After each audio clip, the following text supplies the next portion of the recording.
This is Roderick Barnes with Communion Chapel and EFCA Church out of San Antonio, Texas. And today we have the bona fide pleasure of having with us Dr. Arnold G. Fruchtenbaum. He is a scholar of world renown, and he has blessed me recently with insights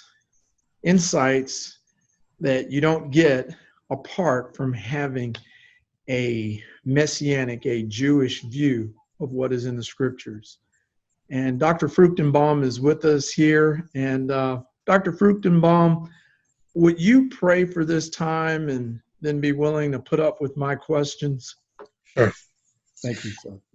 God of Abraham, Isaac, and Jacob, we want to commit the session to you and pray as the psalmist prayed. Open our eyes to behold some great truths out of your word. So we commit this session in our Messiah's name. Amen. Amen.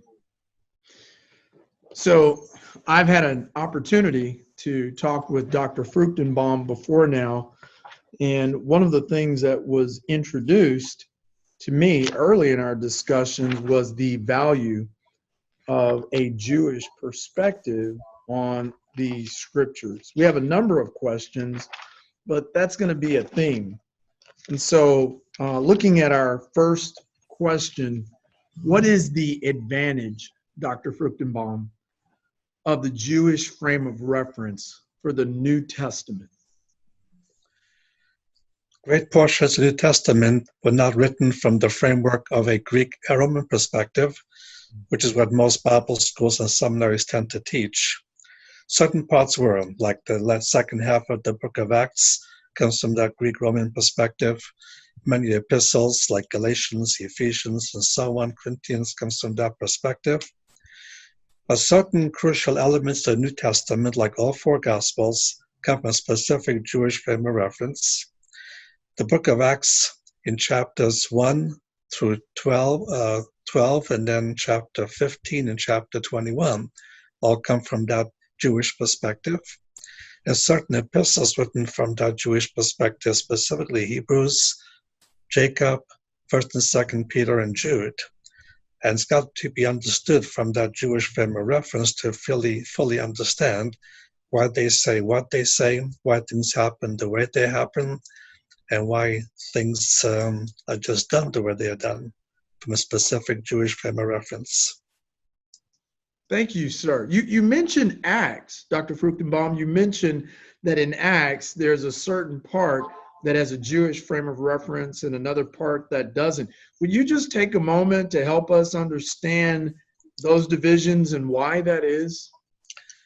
Well, largely in chapters 1 through 12, what you have is the issue of the gospel largely within the Jewish frame of reference. You have a small variation in chapter 8 when the gospel goes out to the Samaritans, and then in chapter 10, it goes out to the Gentiles for the first time.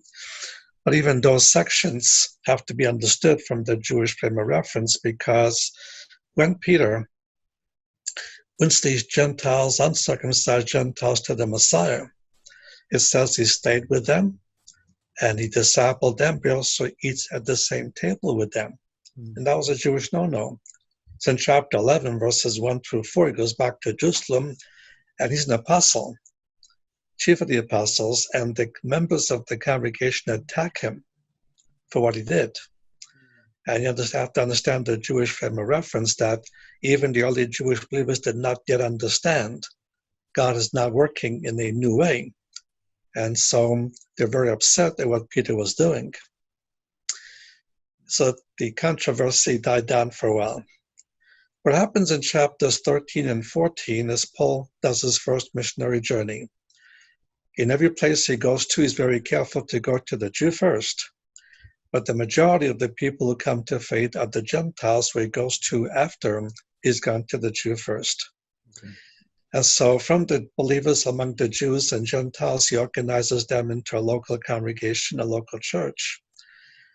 But having done that, the membership is largely Gentile. So it's not a very strong point in that Jewish perspective, except for the fact that these Gentiles are not circumcised.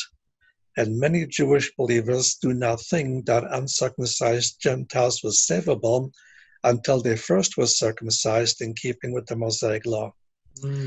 So in Acts chapter 15, you have the first church conference that deal with the issue.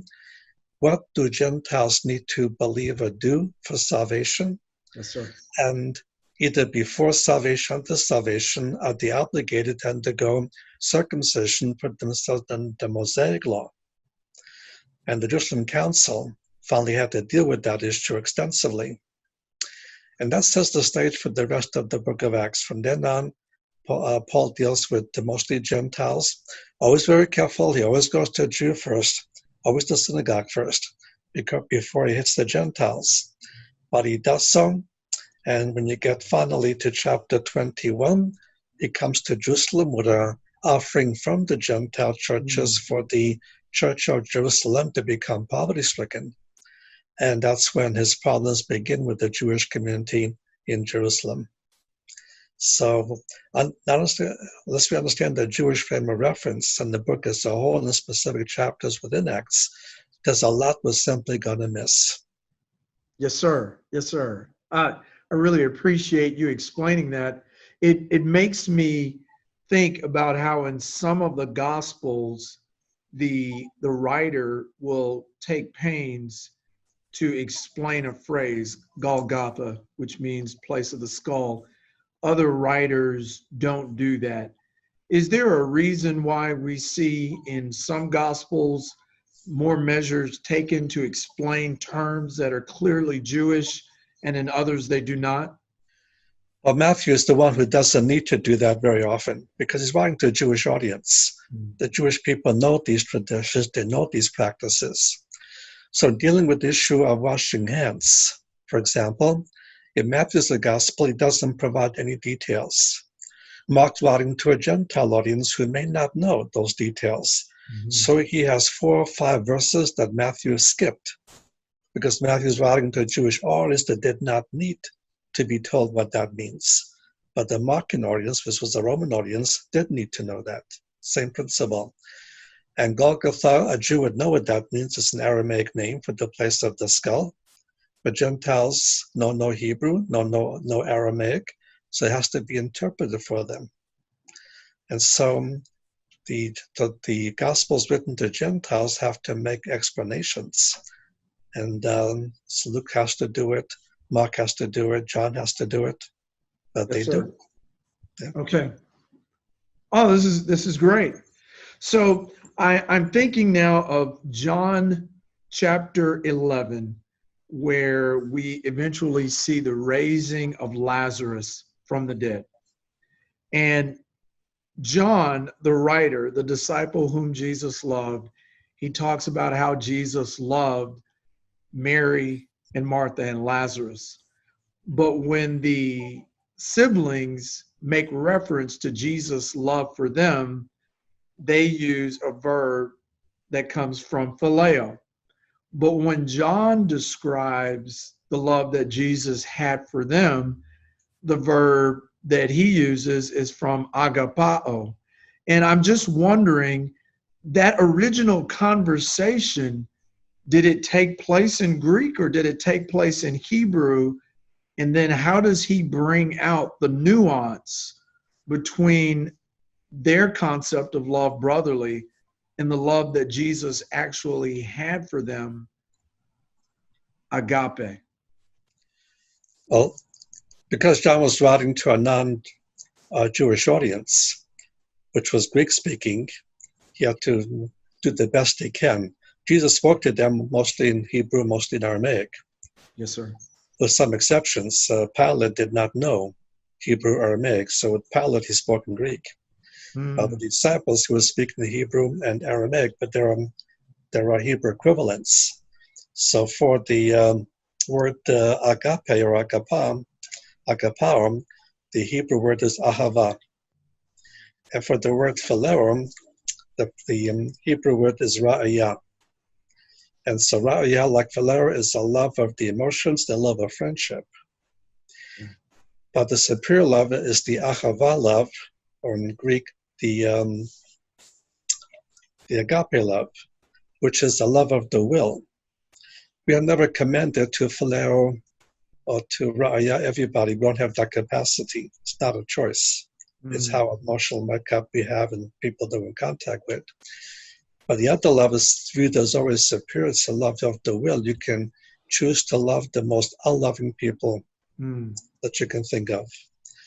And therefore, what John does, what the other disciple gospel writers do, they give you Greek equivalents, which often is pretty close, very close, sometimes just partially close, but they do the best they can with the vocabulary they have. Yes, sir.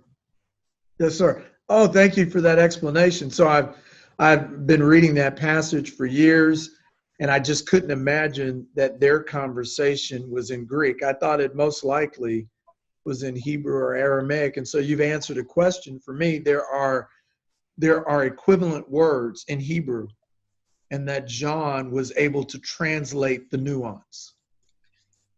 That's what he did. That's what he did. Thank you, sir. Okay, I have a couple more questions. We have you for a few sessions, but what is the difference between a messianic and non-messianic miracle or view of a miracle? Well, the concept of messianic miracles that were developed in the intertestamental period. And these were miracles that were never done in the history of the Hebrew Bible, never accomplished. And so these were classed as miracles only Messiah will be able to do. And there were three main miracles in that unique category. And in the context of all four Gospels, you notice he performs miracles that were non-messianic. The question about his messiahship wasn't raised up. Maybe about his being a prophet and so on, not Messiah. Whenever he does one of these three special miracles, the response of the Jewish audience is, can this be the Son of David? And that's a messianic title, the Son of David. Yes, sir. So, for example, the first messianic miracle that he performed was the healing of a Jewish leper.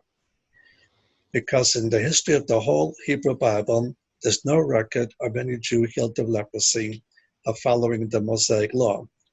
In the case of Miriam, that was before the completion of the Torah. And in the case of Naaman, he was Syrian. He was not Jewish. Okay. He was Aramaic man. So he performs that miracle, what you find in the Gospels, like especially Luke chapter 5, verse 17. Suddenly, all the leaders, spiritual leaders from all over the country, specifies the king from every village of the Galilee, every village of Judea, as well as Jerusalem, all migrated up to Capernaum, which is a 3-day journey from Jerusalem, okay, to investigate who this man who healed the Jewish leper is, what does he claim to be, and so on. And the question we have to ask, why all of a sudden are all of the spiritual leaders from all over the country suddenly in Capernaum? There was no Baptist convention being held there that year, so why are they all up there?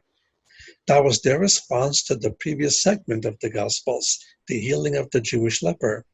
And Mark adds a point that after he performed that miracle, Jesus could no longer openly go into any village or town because he would be mobbed, because all the other miracles he did up to that point were not uniquely messianic. Those were done by Moses, Elijah, Elisha, and those miracles did not point to their being messiahs.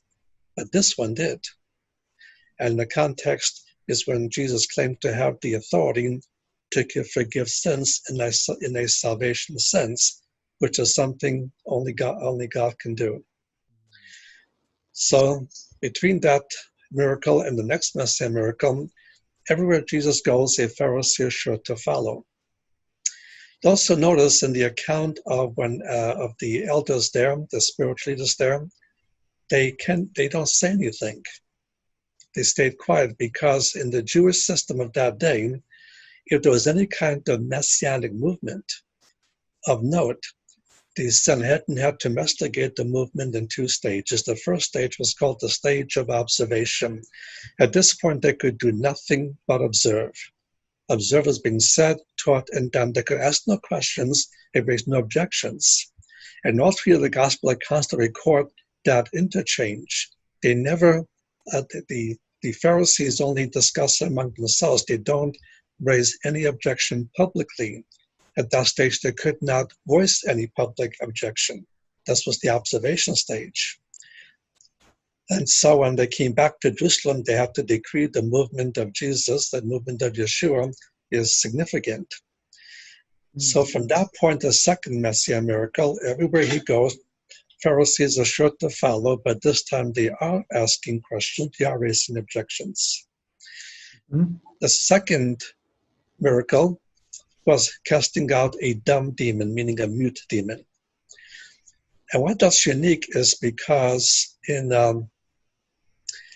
the Jewish action of exorcising demons, they have to use a 3-point system. Number 1, establish communication with the demon. Number 2, find out the demon's name. And number 3, use that name to cast demons out. And other places we find Jesus is even using that Jewish method. Mark 5 is one example, that he was confronted by a demoniac. He asked him the question, "What is your name?" and said, "My name is Legion, for we are many." That was the standard Jewish approach. Yes, sir. But because they could not establish communication with a dumb demon, a mute demon, they could not go through that three-step procedure. And so the teaching of the rabbis was, when the Messiah comes, he will cast out dumb demons. So Matthew chapter 12, for example, verse 22, Jesus casts out a dumb demon.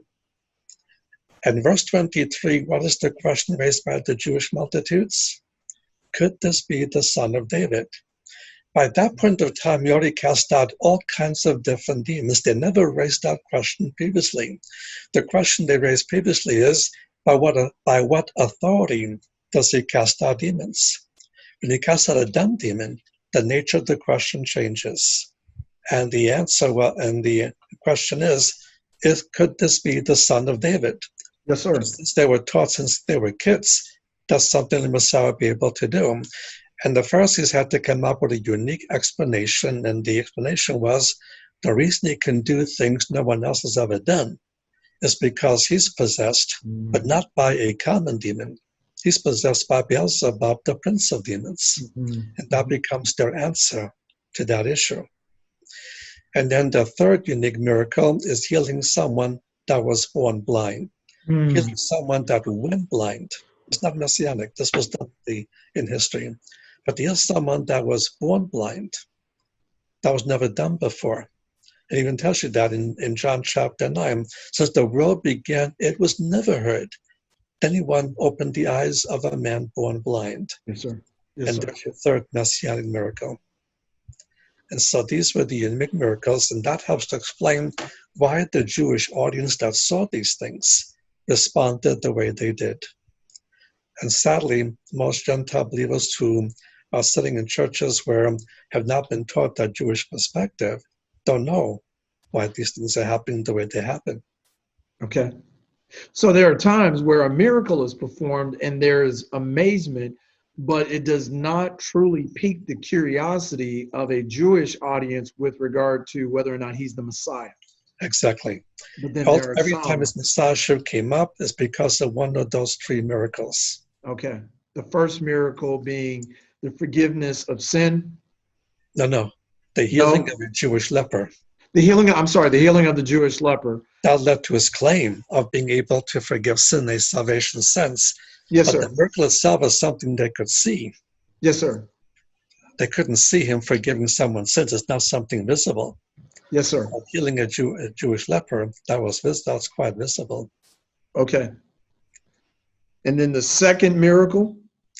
Casting out a dumb or mute demon. He established communication, and that's something you couldn't do according to their normal process.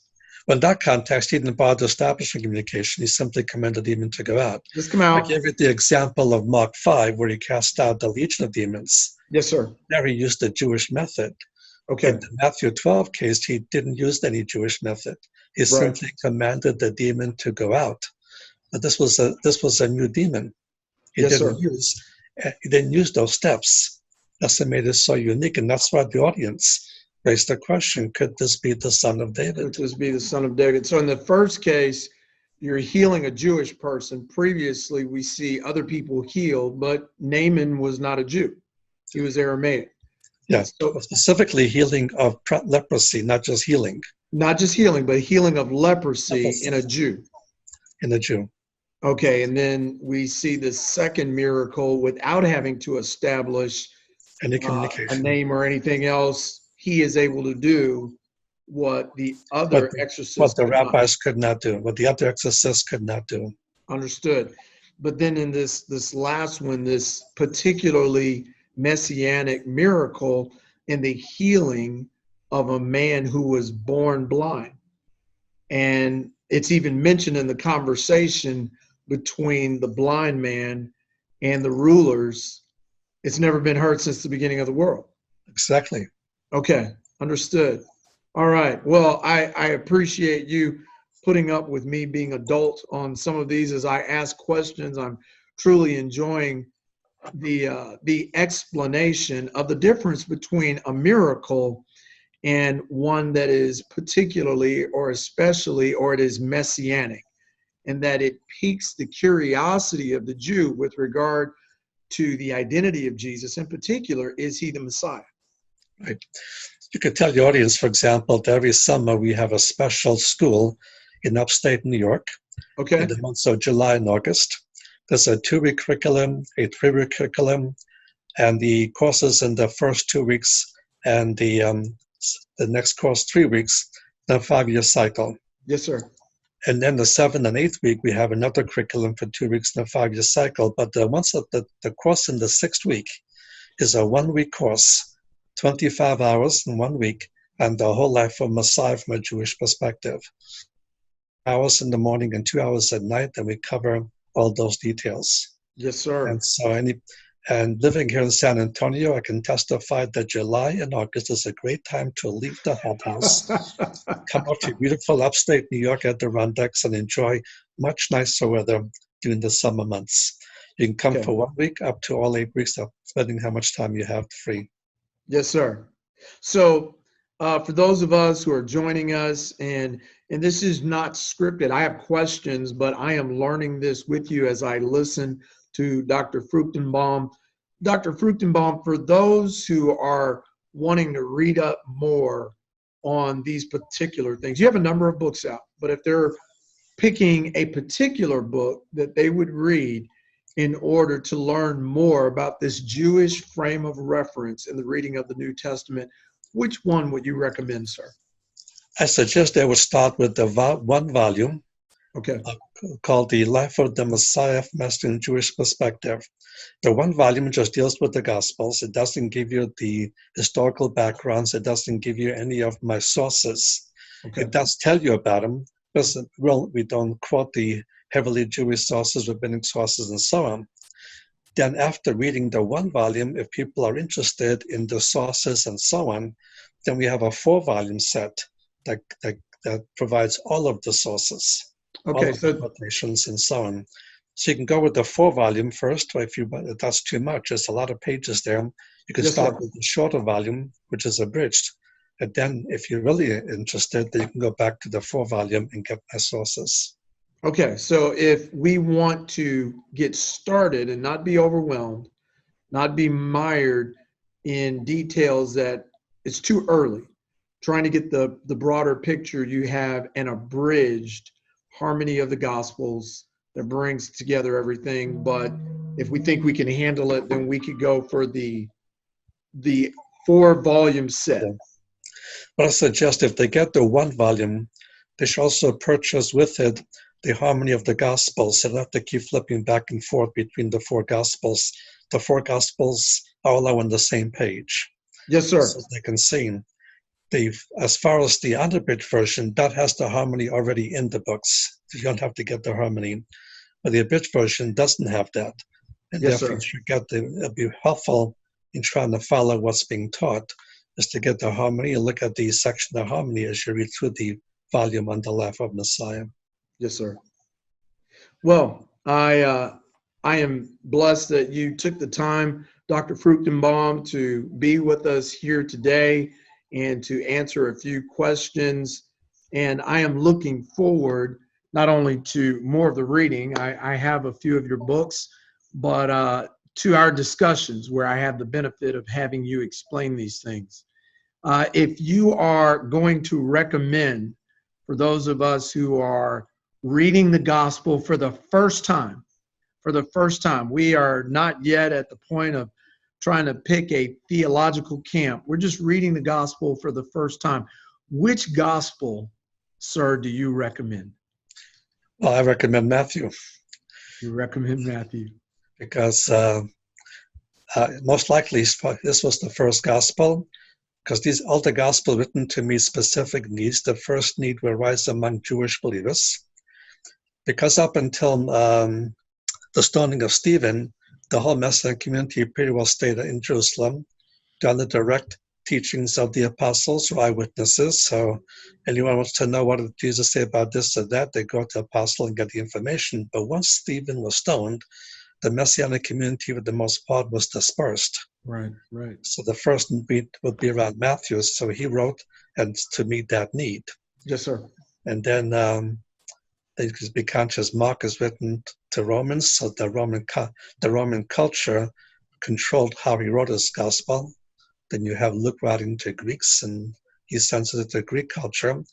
And John is writing on one hand to the church at large, but also has the evangelistic purpose, which he tells us at chapter 20, these things written that you may believe that Jesus is the Son of God, and believing it, you may have life in his name. Yes, sir. Thank you, sir. So there you heard it. Dr. Fruchtenbaum, he would recommend that you start with Matthew. Thank you for your time here, sir. If you would be so kind as to close us out in prayer. Lord, I thank you for the word that you've given us, giving us the content of what you prophesied in the Hebrew Bible finally came to fruition with the arrival of the Messiah.